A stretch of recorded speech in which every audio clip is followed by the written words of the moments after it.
लिखने दूंगा जिसका टॉपिक होगा आपका ग्रैंड पेरेंट, मतलब आपका दादा दादी नाना नानी के बारे में एक लेख लिखना है। ये लेख 150 से 200 शब्दों का होना चाहिए। इसमें आपको वो सब लिखना है जो दादा दादी या नाना नानी के बारे में या उनकी जिंदगी के बारे में महसूस करते हो। जरा कोशिश करना जो आप लिखोगे ये सत्य पर आधारित हो, किसी किताबों का नहीं होना चाहिए। क्या आप लोग तैयार हैं? Are you ready? Yes sir. Take your copy and now your time is start. कोई भी चीटिंग नहीं करेगा, सब अपना अपना दिमाग से लिखो।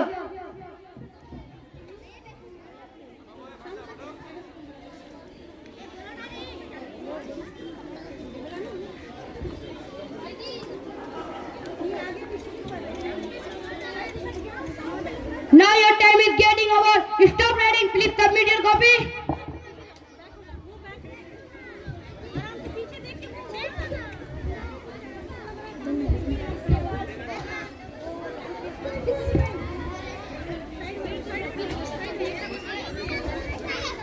ओके स्टूडेंट, मैं उम्मीद करता हूँ आप सभी का टेस्ट बहुत ही अच्छा गया होगा। इसका रिजल्ट मैं आपको थोड़ी देर में देता हूँ। Please wait.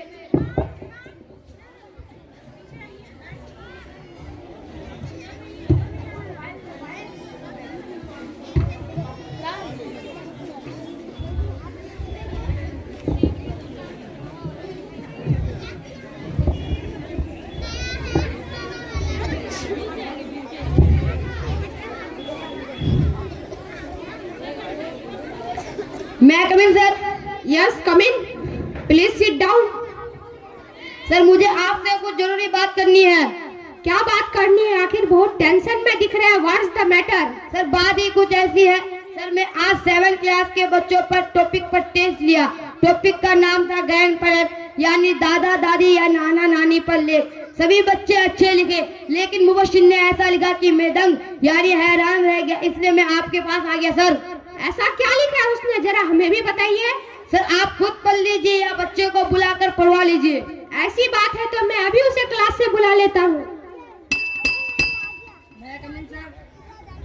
May come in sir? Yes come in. Please call to the mister Mubashir. Who is mister Mubashir? I am Mubashir. Mister Mubashir, principal sir is calling you. May come in sir? Yes come इन। बेटे जो तुमने इस test में लिखा है जरा इसे एक बार पढ़ के सुनाओ दो। Yes sir. मेरे प्यारे दादा दादी, मेरा नाम मुबशिर है और मैं क्लास 7 में पढ़ता हूँ। मैं अपने दादा दादी से बहुत मोहब्बत करता हूँ और वह भी मुझे बहुत मोहब्बत करते हैं। मेरी दादी मुझे राजा और रानी और परियों की कहानी सुनाती है और दादाजी पापा के बचपन के शरारतें के बारे में बताते हैं। वह कहते हैं आपके पापा बचपन में मेरे जैसा हुआ करते थे, नटखट और शरारती। जब मेरे पापा छोटे हुआ करते थे तो मेरे दादाजी उन्हें कंधे पे बैठाकर मेला दिखाने ले जाया करते थे। जब मेरे पापा खेलते तो गिर जाया करते थे तो मेरे पापा रोने लगते थे। अब मेरे पापा दादा उन्हें उठाकर मोहब्बत करते तो वह चुप हो जाया करते थे। लेकिन आज जब मेरे दादाजी को मेरे पापा के सहारे की जरूरत है तो वह अपने जिम्मेदारी और फर्ज से पीछे हट जाते हैं।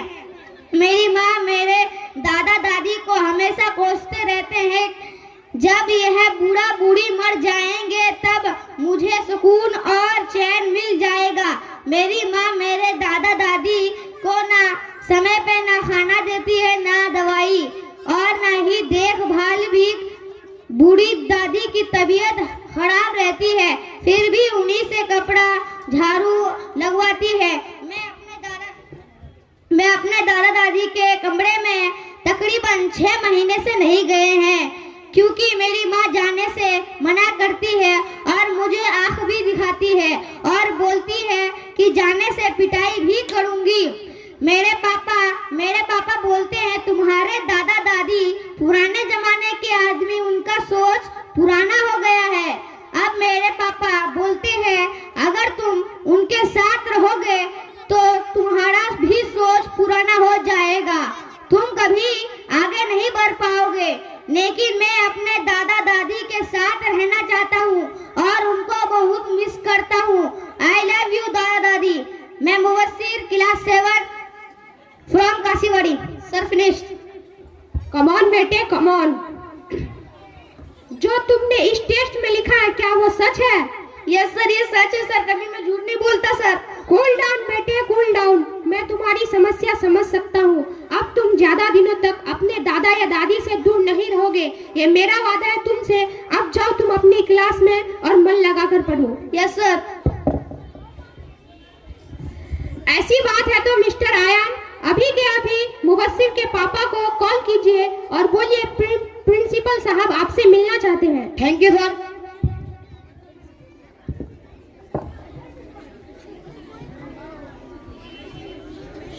हेलो सर, क्या आप मुबस्सिर के पापा बात कर रहे हैं? जी हाँ, आप कौन? मैं मुबस्सिर का क्लास टीचर बोल रहा हूँ। प्रिंसिपल सर आपसे मिलना चाहते हैं, आपको स्कूल आना पड़ेगा।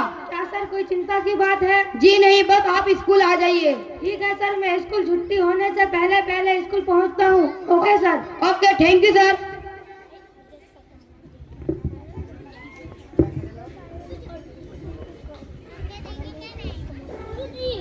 आइए आइए, बैठिए मिस्टर फरहान। नमस्कार सर, कहिए क्या बात है, क्यों बुलाया है सर? आपसे एक जरूरी बात करनी थी, इसीलिए आपको यहाँ पे बुलाया है। जी कहिए सर, क्या मुबस्सिर ने कोई शरारत की है स्कूल में? जी नहीं, दरअसल हमारे स्कूल में एक नया नियम बना है, जिस नियम के मुताबिक आप अपने बच्चे मुबस्सिर से इंग्लिश में बात करेंगे। आप दूसरे भाषा यानी पंजाबी या हिंदी में बात नहीं कर सकते, क्योंकि आपका बच्चा एक इंग्लिश मीडियम स्कूल का स्टूडेंट है। अगर आप इंग्लिश के अलावा किसी और भाषा में बात करेंगे तो वो इंग्लिश सीख नहीं पाएगा। मुझे उम्मीद है कि आप हमारा साथ देंगे। लेकिन सर, हमें तो इंग्लिश नहीं आती, क्योंकि हम हिंदी माध्यम स्कूल में पढ़े हैं और कभी इंग्लिश में बात भी नहीं की। यह तो मुश्किल है, बहुत ही मुश्किल है सर हमारे लिए। मुश्किल तो है मिस्टर फरहान, पर नामुमकिन नहीं। अगर आप कोशिश करेंगे तो थोड़ी ही दिनों में इंग्लिश बोलना सीख जाएंगे। तब तक आप अपने बेटे मुबस्सिर से 6 महीना तक बात नहीं करेंगे, क्योंकि rule are equal for all. Sir, हम मानते हैं हमें इंग्लिश नहीं आती, इसलिए हम अपने बच्चे को स्कूल में दाखिला करवाया था, ताकि वह हमसे बेहतर एजुकेशन प्राप्त कर सके और जिंदगी में कामयाब इंसान बन सके। लेकिन इसका मतलब यह तो नहीं कि हम अपने बच्चे से सिर्फ इसलिए बात करना छोड़ दें क्योंकि हमें इंग्लिश नहीं आती। यह तो बहुत ही गलत है सर। आखिर वो हमारा कौन है? हमने उसे पैदा किया है। आपने बिल्कुल ठीक कहा मिस्टर फरहान। सभी माता पिता यही चाहते हैं कि उसके बच्चे उससे आगे निकले और लाइफ में कामयाब हो। हर पीढ़ी के अंतराल के साथ साथ सोच भी परिवर्तित होती है, उसे हम जनरेशन कहते हैं। आप कहना क्या चाहते हैं सर? मेरे समझ में नहीं आया। क्या आप मानते हैं आपके और आपके बेटे के सोच में अंतर है? बिल्कुल है सर। जो सुविधाएं हम अपने बच्चे को दे रहे हैं वो सुविधाएं हमारे टाइम में नहीं हुआ करती थी। एक और सवाल मिस्टर फरहान, जो सुविधाएं आपको मिली थी क्या वो आपके पापा के टाइम में थी? बिल्कुल नहीं सर, तब तो स्कूल भी नहीं हुआ करती थी। अगर एक ज्यादा स्कूल हुआ करते थे तो सारे बच्चे नहीं जाया करते थे। यही बात तो समझाने के लिए आपको मैं यहाँ पे बुलाया था मिस्टर फरहान। क्या मतलब? साफ साफ बताइए सर, आप कहना क्या चाहते हैं? आपके पापा के टाइम में स्कूल भी नहीं हुआ करती थी और टेक्नोलॉजी भी इतनी एडवांस नहीं थी। वो तो रेडियो का ज़माना था मिस्टर फरहान। आपके ज़माने में टेलीविज़न, कंप्यूटर जैसी सुविधाएं आ चुकी है और आपका बेटा जिस टाइम में पैदा हुआ है वो इंटरनेट का युग है। आज सबके पास मोबाइल, कंप्यूटर, लैपटॉप जैसी हाईटेक टेक्नोलॉजी है। सरल भाषा में कहूँ तो टेक्नोलॉजी ने इंसान को भी हाईटेक कर दिया है। मगर आप ये सब कुछ मुझे क्यों बता रहे हैं सर? दरअसल आज हमने क्लास में बच्चों का टेस्ट लिया, जिसमें उन्होंने अपने दादा दादी या नाना नानी के बारे में लिखा। सभी बच्चे बहुत अच्छे लिखे, पर मुबस्सिर ने कुछ ऐसा लिखा कि मैं दंग यानी हैरान रह गया। देखिए, आप खुद पढ़ लीजिए।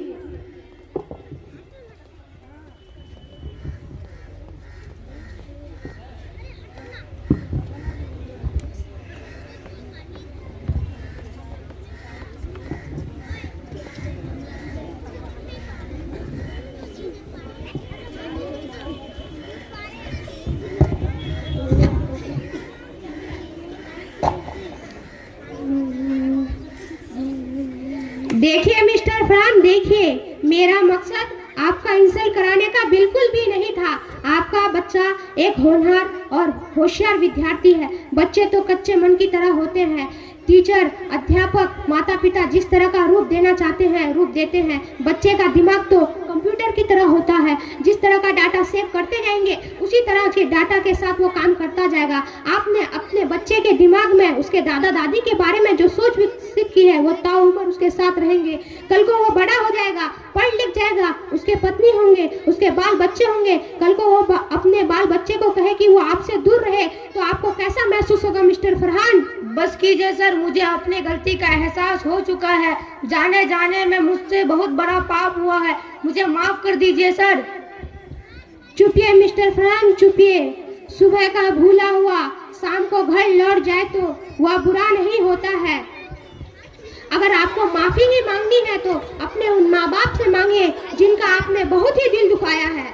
आप बिल्कुल ठीक कहे सर, मैं अपने माँ और बाप का बहुत बड़ा पापी हूँ और अपने बच्चे का अच्छे से ख्याल भी नहीं रख पाया। मैं आपसे वादा करता हूँ कि आज के बाद मैं अपने बच्चे से दादा दादी से मिलने और बात करने से कभी मना नहीं करूँगा। ये हुई ना बात मिस्टर फरहान। चलिए आपके घर चलते हैं, आपके माता पिता आपका इंतजार कर रहे होंगे।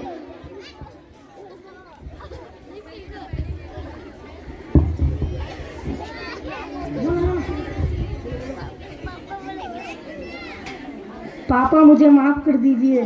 ठीक है बेटा, ठीक है, मैं तुझे माफ कर दिया। और मेरे पोते का भी अच्छे से ख्याल रखना ताकि मेरे पोता भी तुम्हारा अच्छे से ख्याल रखे।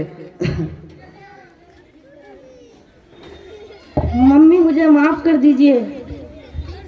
ठीक है बेटा, मैं तुम्हें माफ करती हूँ। शुक्रिया मम्मी।